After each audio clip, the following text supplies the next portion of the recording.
Transformações que decepcionam.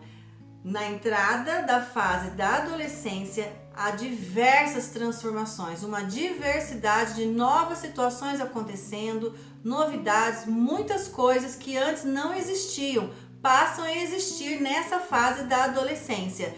Tanto os pais, exatamente, pai e mãe também se transformam. Vou explicar por quê. E mais ainda, o filho que entra na fase da adolescência, onde vai verdadeiramente se transformar nessa mudança de fase, novas coisas, muitas coisas novas acontecendo. Vou lhe explicar esses detalhes. Então, tanto o filho quanto os pais se transformam e ambos se decepcionam. Filhos se decepcionando com pai e mãe, e pai e mãe se decepcionando com o filho. Isso é delicado, isso é sensível. Eu sou a Rosana Cláudia Santos, vou lhe explicar sobre essa decepção que pode acontecer ou acontece mesmo de verdade durante essa fase da adolescência. Primeiramente, quero esclarecer que quando um filho faz a sua transição, saindo ali daquela posição de infância, entrando na puberdade, os olhos se abrem, a visão é ampliada, começa a enxergar, a perceber coisas que anteriormente passava ali batido, nem via, nem sabia que existia. Aliás, tudo era muito fantasioso e muitas coisas não eram assim, não tinham muita atenção desse filho. Com a entrada nessa fase da puberdade, posteriormente vem a pré-adolescência, a adolescência e caminhos aí para a juventude, depois lá na frente a idade adulta. Havia algo que antes, um jogo de pensamento, um jogo de percepção muito diferenciado. Já quando o filho passa para essa outra transição, transitando, saindo da infância, entrando na puberdade e sucessivamente em suas fases de pré-adolescência, adolescência, esse caminho da juventude, o filho passa a ter outras percepções. Ele enxerga, ele nitidamente consegue ver coisas que antes para ele não tinha muito significado. Eu quero dizer que quando o filho entra para essa fase da adolescência, que vai ter início com a puberdade, começa a olhar para seu pai e sua mãe num outro formato, numa outra forma de consideração. Começa a perceber coisas que antes para ele não tinha significado, não tinha importância. Era um jeito de ser. O filho na infância enxerga seu pai e sua mãe como os seus heróis, as pessoas perfeitas, mais perfeitas desse mundo, as pessoas da vida dele, esse pai e essa mãe que faz tudo de maneira correta, que sabe de tudo, que não tem defeito, que não falha em nada, não tem mentiras, não tem comportamentos enganosos, não tem falhas. É um herói e uma perfeita heroína. Mas com a entrada na adolescência, juntamente com as transformações dessa fase da adolescência, esse filho vai enxergando que seu pai e sua mãe falam determinadas palavras, fazem algumas coisas de uma certa forma que para ele é meio angustiante, estranho, errado. Nossa, meu pai não falava assim, minha mãe não fazia isso. Puxa, agora que estranhamento, que coisa feia que minha mãe faz. Olha meu pai falando uma mentira. Olha meu pai inventando uma história que não existe. Olha minha mãe fazendo uma coisa e dizendo outra. Também na questão do trato, dos cuidados com o corpo, na forma de cuidados da casa, o zelo, a forma de ter uma postura, por exemplo, com a professora desse filho, ou mesmo entre os familiares. O filho começa a perceber que aquela família perfeita não existe. Aliás, nós estamos longe da perfeição. Nós procuramos nos aperfeiçoar diariamente, a melhorar a cada dia, mas somos dotados de algumas falhas. Nós também, aqui os adultos também estão em pleno desenvolvimento, mas para o filho que se transforma para a fase da adolescência, isso é inadmissível. Então algumas encrencas, algumas brigas, algumas discussões que antes não existiam passam a existir Porque esse filho vai ficando decepcionado com sua mãe, com o seu pai. Porque para ele, como assim minha mãe fala essas coisas? Como assim meu pai faz esses tipos de comportamento enganosos? Então o filho se decepciona com seu pai e com sua mãe. Então o pai e a mãe, percebendo essa entrada da fase da adolescência do filho, também vai se decepcionar com o filho, espera alguns comportamentos mais amadurecidos que ainda não estão prontos o suficiente, então não tem essa expectativa atendida, mas antes mesmo disso, o filho tomando essa consciência de que os heróis não existem, que aquilo tudo era fruto da imaginação dele, das fantasias infantis, esse filho tem ali um grau de decepção, um descontentamento com seu pai, com sua mãe, por isso algumas encrencas dentro do lar. Quando o filho entra na adolescência, diversas novidades, transformações, modificações corporais, afetivas, a parte emocional vai tendo muita modificação também, a personalidade vai sendo lapidada. O pai e a mãe percebem isso, mas o que eles não percebem muitas vezes é que seu filho está descontente com eles, que seu filho está percebendo coisas que sempre existiram, mas ele é quem não via. Então muitas vezes eu estou fazendo orientações para alguns jovens e eles me dizem, mas Rosana, minha mãe mente, Rosana, meu pai é caloteiro, o meu pai engana as pessoas, o meu pai diz que não está em casa ao telefone, o meu pai diz que vai pagar uma conta e não paga naquele dia.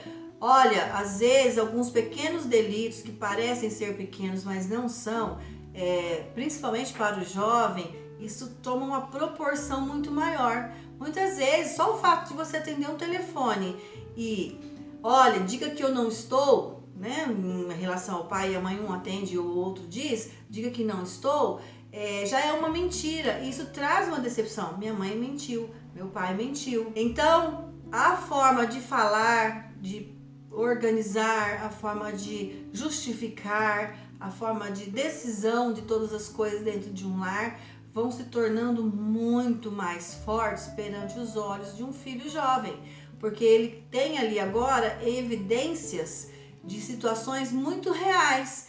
Era real também quando ele era criança, na fase da infância, porém agora ele tem malícia, ele amadureceu, aquela ingenuidade vai sendo dissolvida e ele olha para seus pais com um outro olhar.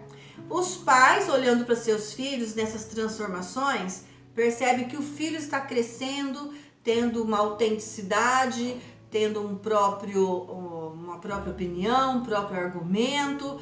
Quando o pai ou a mãe vem dizer um não, vem dizer um sim, pode, não pode, ou vem fazer uma consideração a respeito de determinado comportamento do filho, o filho também já tem uma resposta na ponta da língua, porque eu sempre analiso dessa forma. O filho já viveu 13, 14 anos, ele tem uma bagagem ele de 13, 14 anos, ele já formou uma autocrítica, uma autoopinião, ele tem seus argumentos, ele também vê coisas, ele também pensa, ele também analisa, ele também decide, ele também faz suas considerações, conversa a respeito disso com seus amigos. E quando o pai e a mãe vai falar com seu filho nesse direcionamento do processo educacional, na forma de lapidar o caráter desse filho, os comportamentos, para que esse filho tenha uma idoneidade, tenha uma boa índole, o filho muitas vezes tem umas pedrinhas na boca, não é assim? Muitas vezes o filho fala algo que também decepciona muito o seu pai e a sua mãe.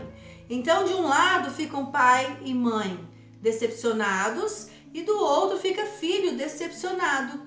O pai e a mãe se decepcionam com o filho porque, nossa, quando era criança era tão amoroso, que ficava juntinho da gente, abraçava mais, beijava mais, trocava mais carinhos conosco, era mais afetuoso, a gente falava, prontamente obedecia, ficava mais perto de nós. Quando saíamos a um passeio, saíamos todos juntos, assistíamos um filme todos juntos em casa, um programa na televisão em casa, na hora de fazer uma refeição à mesa, todos estávamos juntos, era tranquilo muitas vezes trazer o filho para a mesa, mesmo quando ele não queria, para deixar um brinquedo, deixar uma brincadeira, mas ele vinha e isso se tornava algo gostoso, legal. Agora o filho quer ficar enfurnado naquele quarto, não quer comer à mesa. A gente fala, faz vista grossa, parece que não ouve, parece que não respeita, parece que não tem mais obediência, não tem disciplina.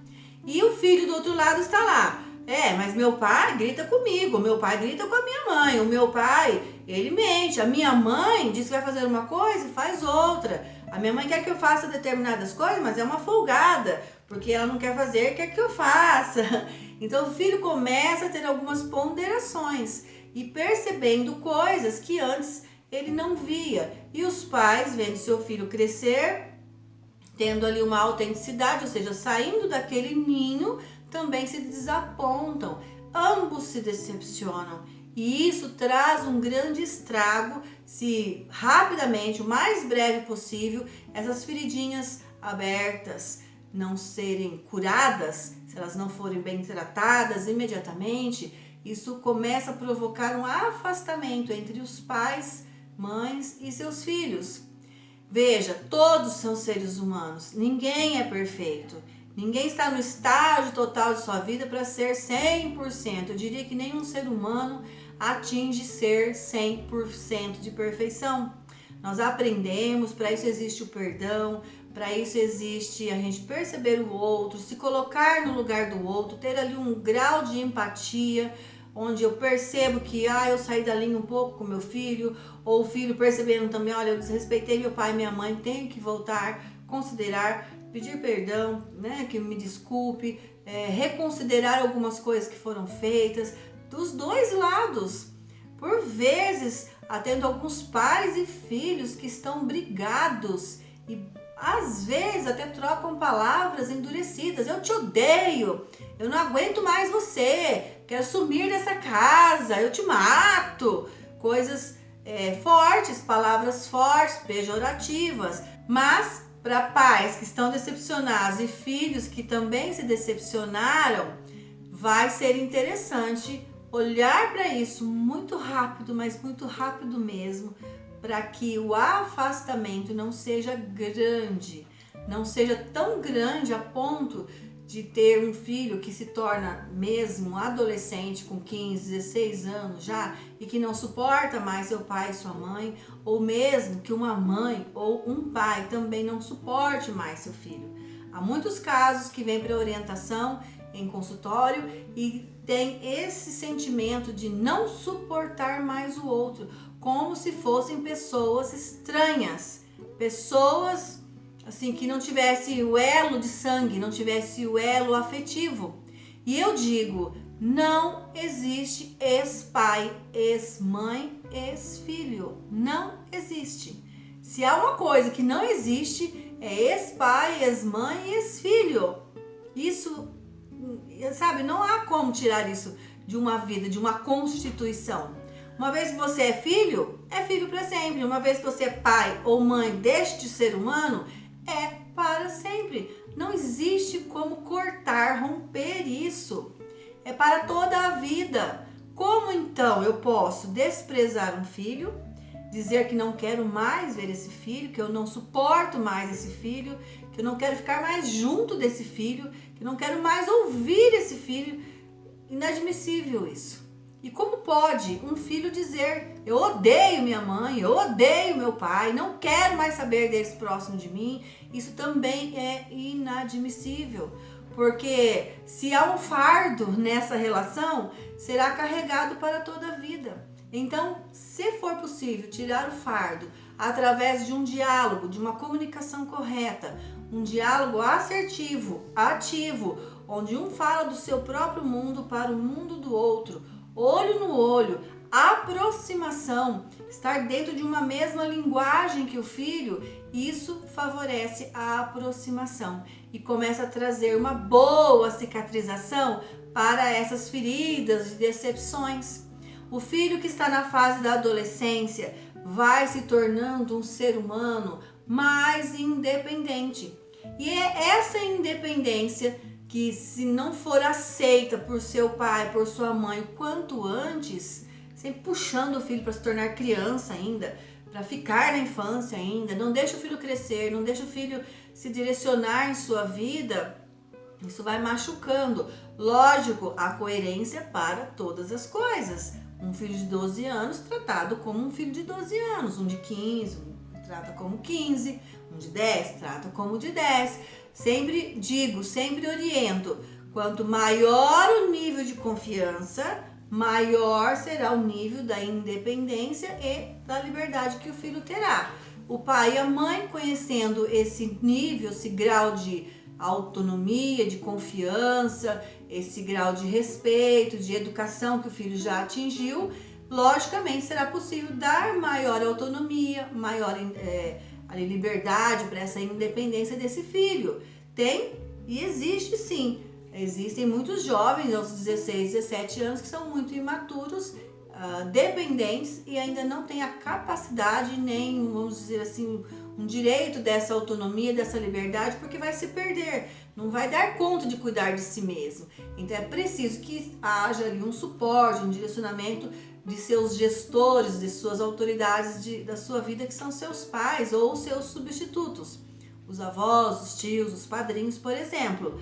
Mas, via de regra, cada vez que nós vamos ali nesse formato de educação, direcionando esse filho, acolhendo os seus argumentos, as suas críticas, suas ponderações, aquilo que ele acredita, aquilo que está incoerente, errado, mas a gente acolhe, administra isso, digere isso e apresenta para o nosso filho, mostrando a ele o que é bom, o que é ruim, quais são as consequências de um lado, de outro lado, em suas decisões, em seus desejos, que tem muitos impulsos de prazer, muitos impulsos de desejos para serem atendidos durante essa fase da adolescência. Então, quando nós vamos arrumando tudo isso, o filho vai se tornando mais confiável, na medida também que nós vamos observando os outros melhores comportamentos e melhores decisões. Essa autonomia, essa liberdade vai sendo aumentada.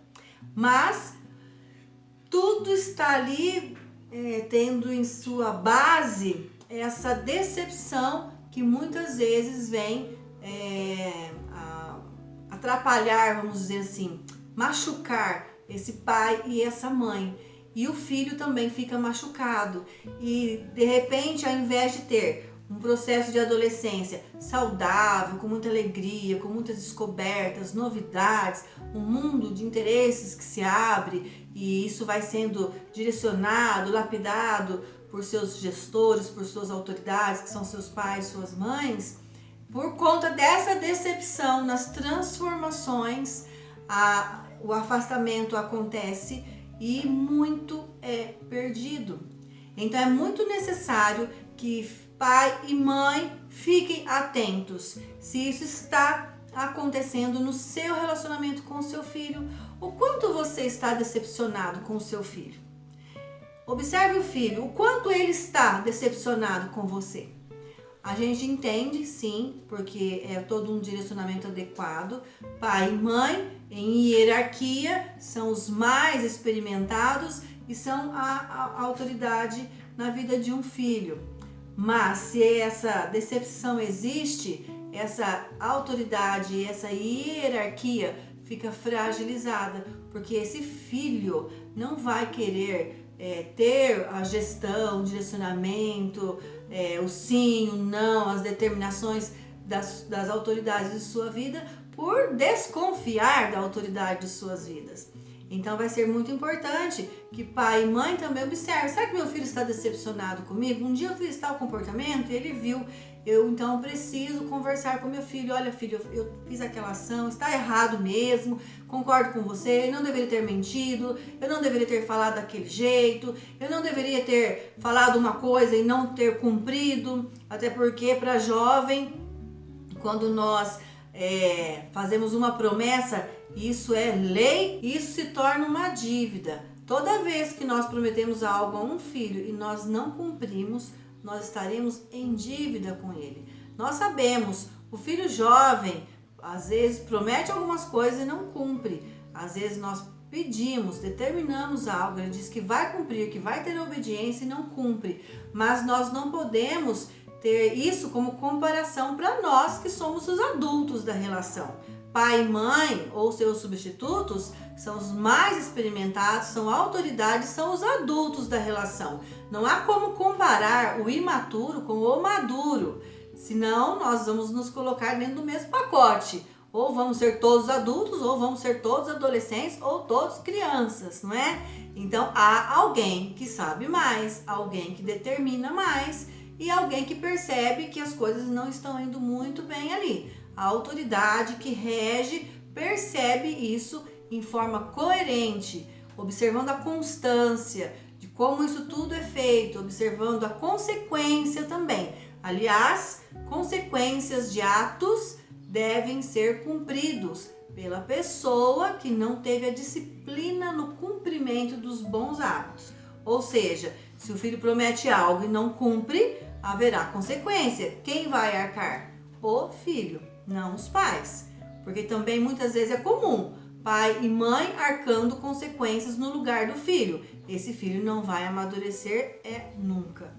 É necessário talvez estar junto com ele no suportar dessa consequência, junto, mas não arcar sozinho. O filho precisa compreender que em todas as nossas ações, pelo bom, pelo ruim, sempre haverá consequência boa ou consequência ruim. As boas são as maravilhosas, a gente fica muito feliz, é alegria total. Quem é que não gosta de consequências boas? Todos nós gostamos, mas as ruins existem. E eu diria que há muitas consequências ruins quando algo sai dos trilhos. Nessa fase da adolescência, muitas coisas saem dos trilhos, diversas vezes. O pai e a mãe, a autoridade que lapida esse direcionamento da fase jovem do filho, faz esse direcionamento também das consequências das ações enganosas do filho. Esse filho precisa amadurecer, esse filho precisa passar, mudar de patamar, estar mais amadurecido, elevar o nível de sabedoria, de conhecimento, e tudo isso será regido com o melhor diálogo, um diálogo que direciona, um diálogo que funciona. É muito importante ter a comunicação correta. Qual é a comunicação correta, Rosana? É a comunicação que seu filho entende. Em tempos atuais, às vezes acontece de a gente ter que escrever ali no WhatsApp para o filho. Às vezes chamar, filho, agora nós vamos conversar, olha para mim. O filho precisa parar de fazer o que está fazendo e olhar para esse pai, para essa mãe, quando for dialogar. O filho jovem não dá conta, muitas vezes, de fazer algo e dizer que está ouvindo. Ele não está catando e memorizando o que você está falando. Ele precisa de olhar, principalmente se o canal de comunicação dele for visual. Há momentos que o filho precisa ter o olho no seu olho e prestar atenção, ouvindo o que você está dizendo, ou olhando, vendo o que você está ensinando ali, se for algo concreto que você precisa apresentar ao filho. Então, filho, para com esse computador, desliga aí e olha aqui para mim. Quero lhe ensinar algo, quero lhe pedir algo. Vem aqui onde eu estou agora. Para o que você está fazendo, pode parar. Às vezes é uma missão lá daquele videogame, se ele para no meio do caminho, perde tudo. Coerência. Então vamos, ok, eu aguardo uns minutinhos, mas não começa a próxima. Termina essa, porque irrita a gente ter que ficar aguardando o filho terminar um videogame quando nós estamos ali esperando. Também acontece do pai ou a mãe ter uma urgência absurda, vem aqui agora, a gente quer que ele pare o videogame, interrompa o que está fazendo e corra lá onde nós estamos. É um erro, porque se o filho chama e nós estamos ocupados, a gente pede que ele aguarde. Se nós podemos parar imediatamente e estar indo onde ele está chamando, beleza, mas muitas vezes dentro de um lar nós estamos atarefados, cuidando de alguma coisa na cozinha, as mães principalmente de um alimento lá no fogão, ou o pai ocupado com alguma arrumação da casa também, sei lá, talvez até um programa que esteja assistindo, sabe? As coisas têm que ter uma coerência, há uma coerência necessária, é preciso olhar, reconhecer o lado do outro também. As decepções vão sendo aumentadas cada vez que nós não reconhecemos o lado do outro, ainda que esse outro seja um filho imaturo, que está no início de sua adolescência, da sua fase juvenil aí. Então vai ser muito importante, porque o filho chama, nós pedimos para esperar. Se nós chamamos, nós não podemos esperar o filho? Lógico, a coerência e conveniência para todas as coisas. Eu não estou dizendo que então agora vamos ficar aqui esperando o filho toda vez, a hora que o filho quiser. Não é disso que eu estou dizendo. E nem estou dizendo que nós também precisamos sair correndo só porque o filho chamou. Não estou dizendo isso. Estou dizendo que para tudo há uma coerência, uma consequência e uma constância. E se eu olho o lado do outro e também reconheço as necessidades do meu filho, fica muito favorável começar a ter uma melhor harmonia nesse relacionamento, sempre com a melhor aproximação.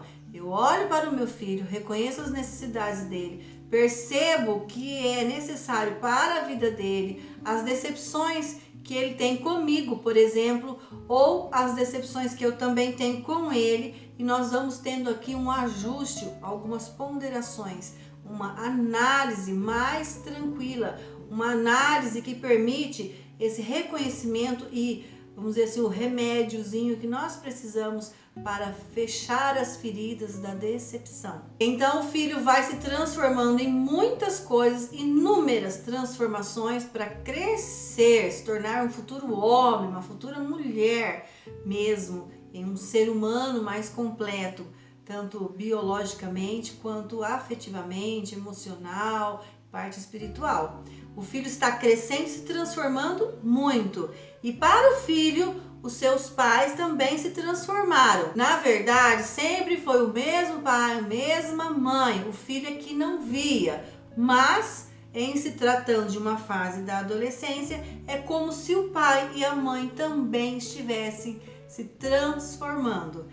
Há uma necessidade de entendimento nisso, para que o diamante da sua casa tenha uma harmonia e tenha logo um esclarecimento que o seu amor continua direcionado a ele, na mesma forma como quando ele era criança. Que o amor não mudou, ele continua sendo a pessoa mais especial, sim, na vida desse pai e dessa mãe. Quando um diálogo afetivo aproxima mais e mais pai, mãe, filho, as feridas vão sendo cicatrizadas e essa decepção vai sendo dissolvida, diluída, passa a não existir mais.